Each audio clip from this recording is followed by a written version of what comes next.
now. The Premier League is really building up to be incredible. There's 10 matches to go. Arsenal, Liverpool and Manchester City occupy the first three places. Arsenal ahead of Liverpool on goal difference. Manchester City a point behind. And this weekend has had a bearing. And it's a great pleasure to welcome John Giles and a guest, a rare appearance by Liam Brady. Liam is retired from punditry, but he's agreed to talk about Arsenal, and we're very, very grateful to Liam for doing that. So let's start off. Liam, let me start off with you and Arsenal. John was the first person to spot it, to tell me about 6 weeks ago. John said, I'm beginning to fancy Arsenal. There's more to them than we thought. Events and results have proved him right. Absolutely, Eamon. Yeah, the form has been magnificent. They're scoring goals for fun, 5, 6s. You know, yeah. Sometimes away from home, not just at home. They had a bad festive season. You know, they lost at home to West Ham, and then they lost away to Fulham. And you thought, oh, maybe the Championship or the Premiership chance has gone with those two defeats, but they've bounced back brilliantly and they're playing with a lot of confidence and belief. A bit wobbly at the weekend. I think the goal they conceded just before half-time, bad goal to give away, made it hard. Brentford got a lot of players behind the ball, but they broke them down in the end, deservedly so. And I don't think anyone can say they don't deserve to be top of the league with the amount of goals they're scoring. No, and just one point to make. Havertz, who was at Chelsea for a long time and never really did anything. He's cost a lot of money for Arsenal as well and didn't really do very much there. But he scored the winning goal on Saturday and is beginning to score important goals and play really well in this team. Yeah, he seems to have clicked in the last 6 weeks or so, Eamon. He scored, I think he's got 8 Premier League goals to his name. Yep. Which is a good return for a kind of midfield player. And I think he'll probably get a few more before the end of the season. He's decent in the air. He was very indifferent to begin with. And I was scratching my head, or a lot of Arsenal supporters were saying, well, did we spend our money wisely taking him from Chelsea? But he's settled in well now and he's making a big contribution. Yeah, John, you spotted this kind of, if you like, change in status for Arsenal, whereas we regarded them as not really going to win the league with Man City there and Liverpool. And you said to me about a month ago, you said, Arsenal have a real chance. You said, they're beginning to impress me. And they haven't let you down, have they? That prediction looks very wise at this moment. Well, I'll tell you why I thought, Eamon. Well, they did start picking up. But you know, Arsenal have a very young team. I think they're a very young team. Yeah. And when they were in the run for the up there a few weeks ago, and they lost a few matches, hanging, everybody, yourself, myself included, wrote them off. I mean, I thought they were gone. But I think with them being such a young team, I think it's helped them to be written off. Yes. Because it takes the pressure off the players. I mean, in other words, well, everybody thinks we're no good now. We're not going to do it. We go out and play. And with them being a young team, I think it'll be a big step in the right direction for them, that they've got to put up with that particular pressure if and when they're in the position they're in now. And they're doing it. I mean, they're quite relaxed playing now. They're top of the league again. They're relaxed again now. And I think that particular situation, where everybody wrote them off, has done them the world of good in the long run. Yeah, Liam, he's bought well and he hasn't spent fortunes. Trossard, for example, was at Brighton, who you'd know very well. He started on Saturday because Martinelli got injured during the week. We know that Saka is a top-class player, really. And Declan Rice too, Liam. I think Rice has had a great season and has been a huge buy for them. Some people, Roy Keane and Graham Souness have said, but they don't think Rice can be called a great midfield player because he doesn't get enough goals. But he's certainly done it really well for Arsenal, hasn't he? Yeah, well, I don't think they could say that now in the last few months. No. I mean, he's scoring goals as well. He scored a really good header there on Saturday. His contribution has been immense. I think he's given the team maturity. He knows how to stop teams. He blocks balls into the forward players. He's non-stop on the go. He's been really, really impressive. I think he's made a huge difference. And Arsenal are getting a few players back who are injured as well, Eamon. Like Party came back. Jesus, who was out for a few weeks. Yeah, came on yesterday, sub, And you know, they play Porto tomorrow night in the Champions League, which is a huge match. Obviously, you're a goal behind. And then they don't have a game because of the international break and the FA Cup for a few weeks. So they should get all these players back fit and healthy. And if they can avoid getting or picking up injuries while they're away on the international break, they'll be in the right way to face Man City, because that's their next league game. Yes, and it's at the Etihad, which is, as we know, a tough place to go. John, your view on Declan Rice? I think he's been a great signing. They paid 100 million for him, which is a lot for Arsenal. And I didn't really agree with the criticism of Keane and Graham Souness, although I've great time for Graham, and I've no doubt he was sincere. But I agree with what Liam just said there about him, and he's made a big, big difference to Arsenal as a team. Yeah, he's a very, very good player, Eamon. I can understand what Graham is saying. He's not a general in the middle of the field like some of the players were, including Graham Souness. But you know, you can be a top class player, and he is doing what he's doing. Yeah, like there's times in the game I think his positional sense, he gets a little bit too far ahead of the ball, and he can't control it. Can't control the game from there. You know, I don't think his positional sense is great, but he covers the ground great, and he's a midfield player of his own type.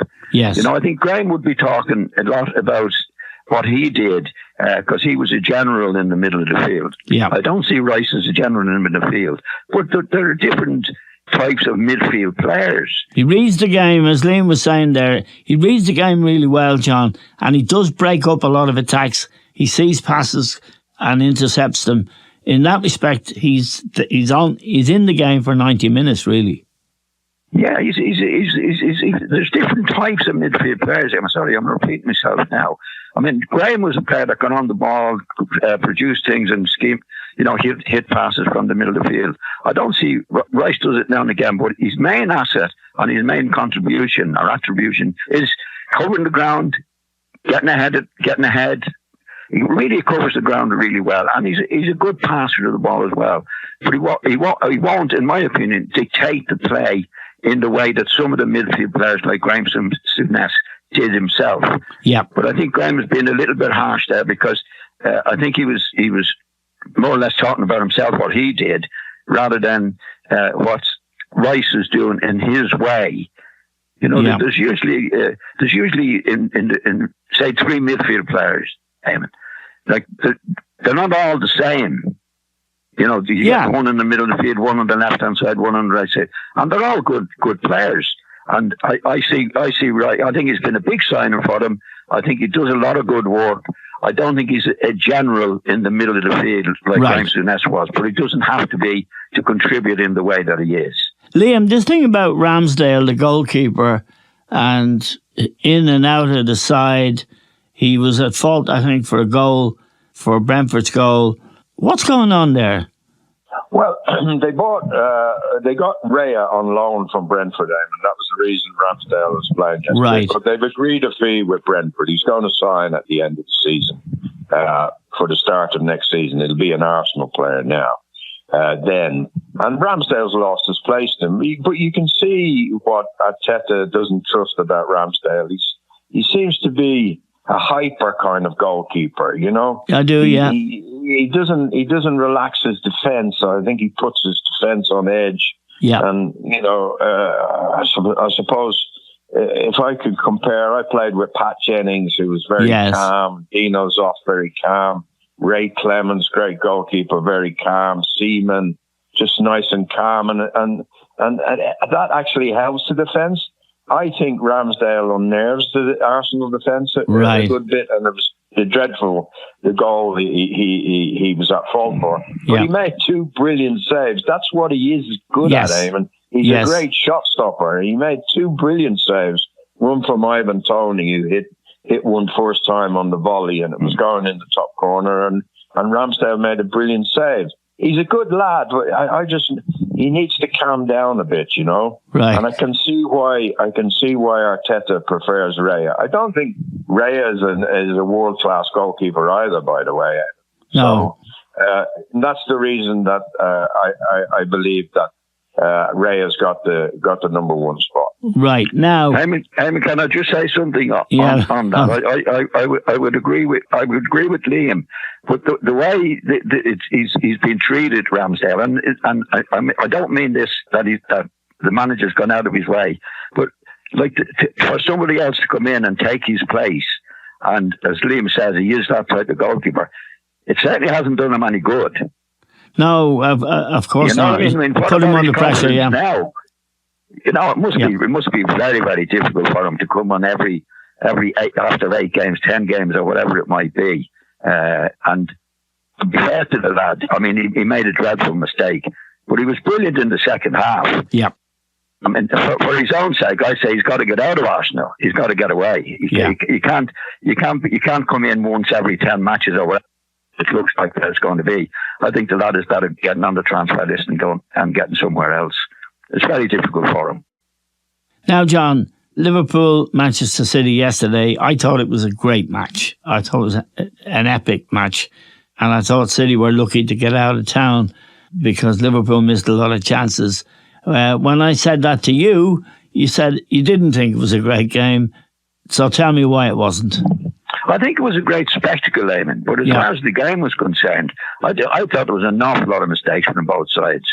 Right. I mean, the goal that City scored from the corner kick was outrageously bad, and Liverpool goal.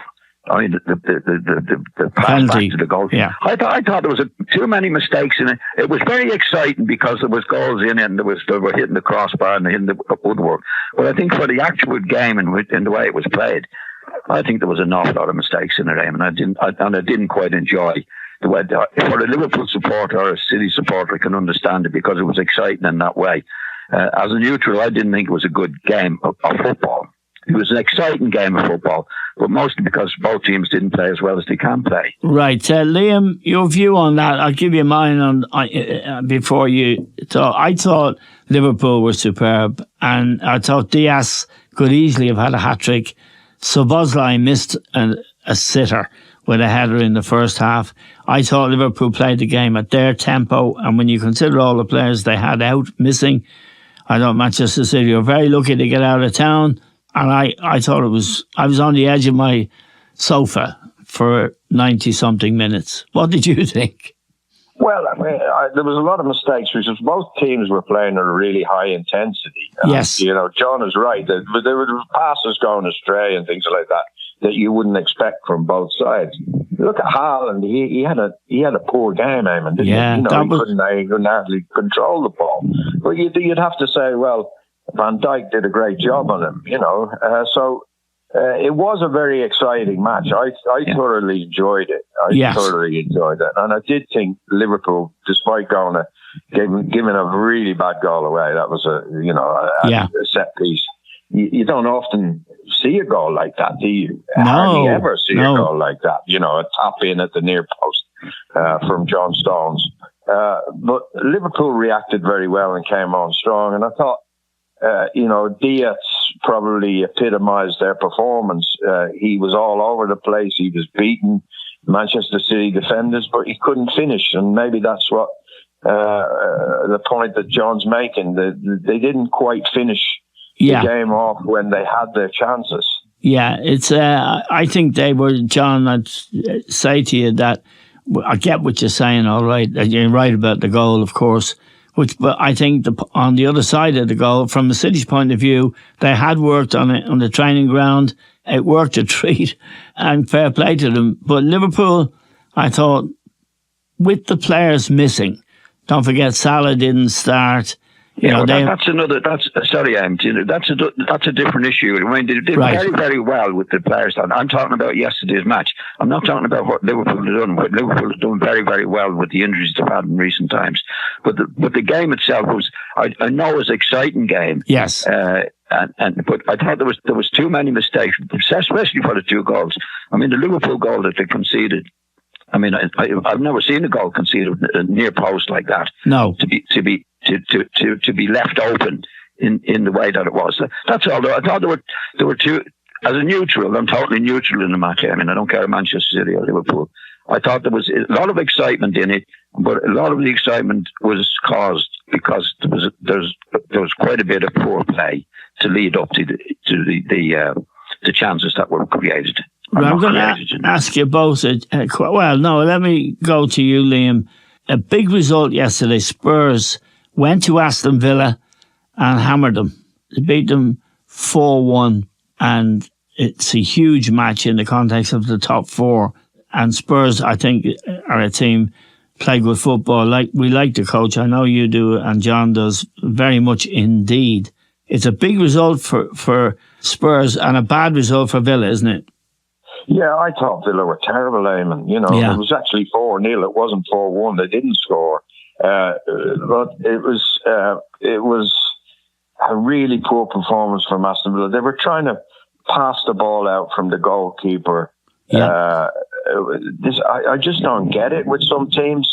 You could tell after 10 minutes that it wasn't gonna be successful because Tottenham were pushing up and pressing them and things like that. But they persisted in doing it, and they made mistake after mistake, and they got away with it in the first half.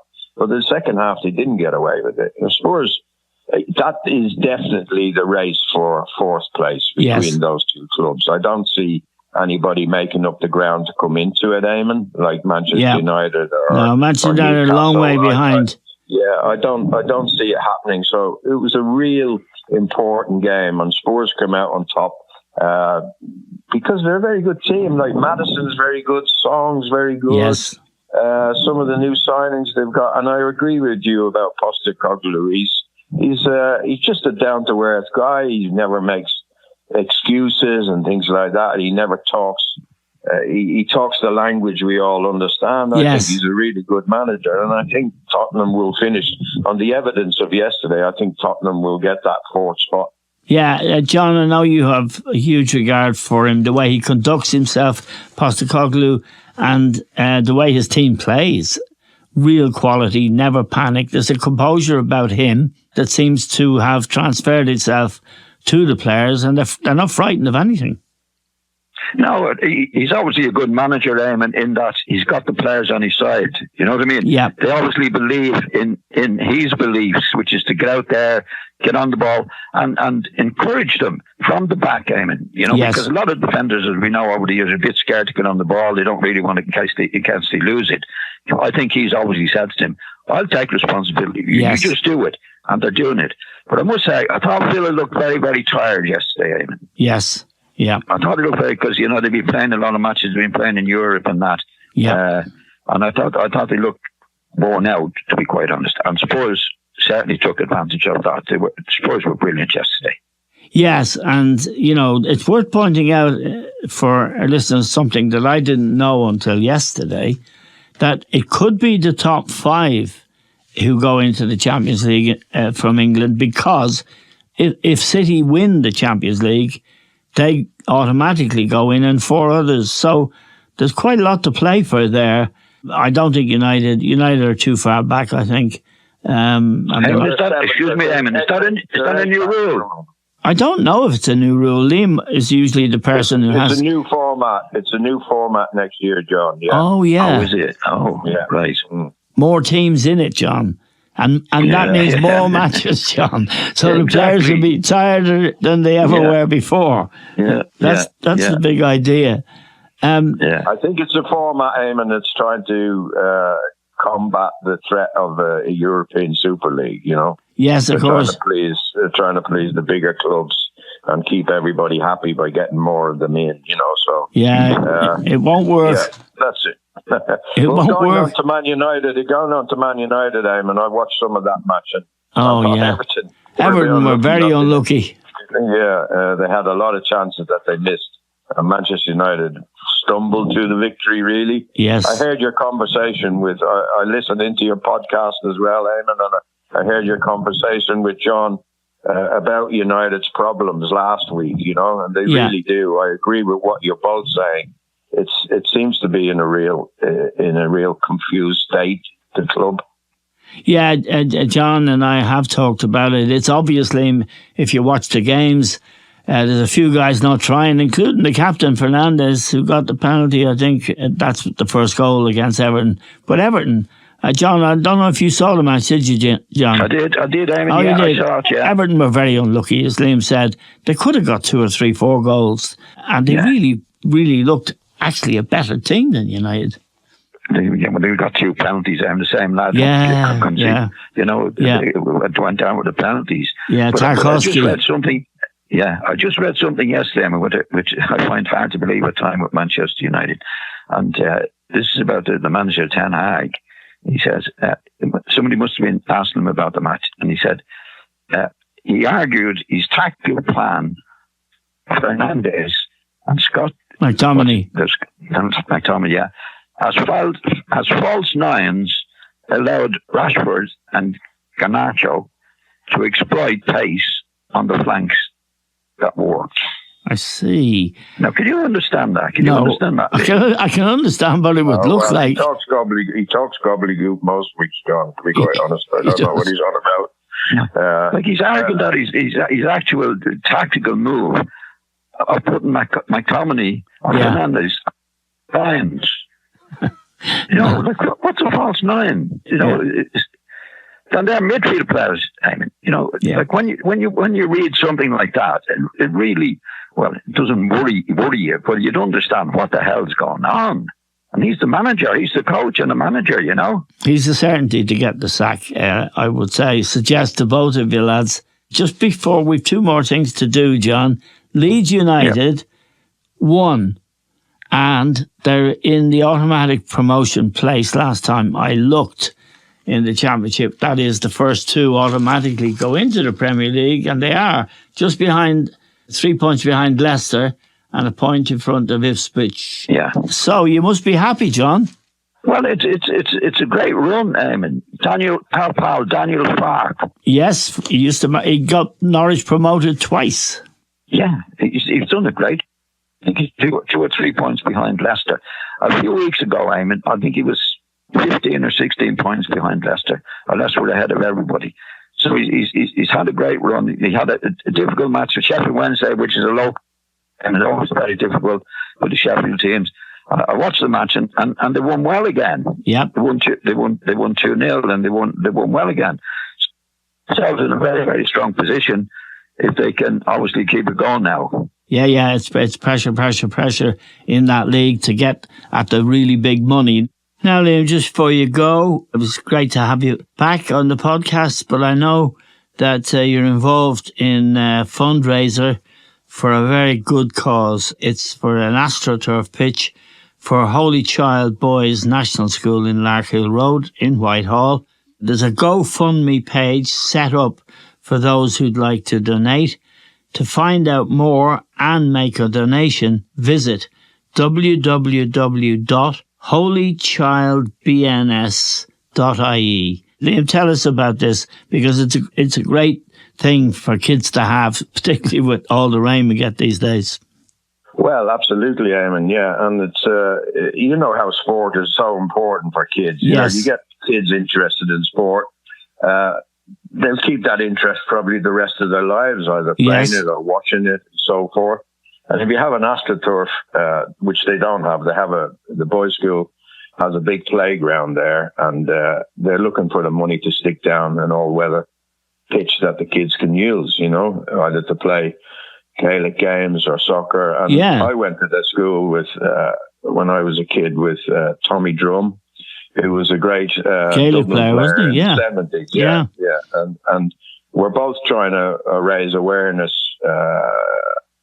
to help the school build this AstroTurf, So you're very good to let people know. If there's anybody out there that went to Larkhill that's listening and has a few spare shillings or a few spare euros, go to the website that you mentioned. Yeah, and let's start helping the school get this AstroTurf. It's a school, Eamon, where Joe Haverty went to. Yes, great Jimmy Irish Keaveney, international. Yeah, great Jimmy character. Keaveney, a great Dublin player. Yeah, he was, Jimmy. Desi Hughes, the trainer and the jockey. You remember wow, Desi I Hughes do remember Desi. With Cheltenham coming up this week, he was an immense He was. at Cheltenham. And his son is a trainer now. Yeah. Yeah, so all these guys went to the school, and I think we've got a couple of the lads that on the Dublin panel that Tommy Drum told me that they went to the school as well. But this would help the school immensely. It also would the girls' primary school beside it would have access to the AstroTurf, and so would the local community on occasion. So it's a really worthwhile cause. So if people can get behind it, I'll be very appreciative. Okay, and just let me give you that GoFundMe page address one more time. To make a donation, and I'll make one, Liam, myself, you visit www.holychildbns, that's all one word, .ie, and it's hugely important. Larkhill is, for Northsiders, won't need any introduction, but the good it will do for the girls and the boys to play football and the local community can't be overestimated. I'd like to thank John and, of course, Liam. Remind you can go to Holy Child's Boys National School website, Larkhill Road in Whitehall. We'd like to thank Liam, of course.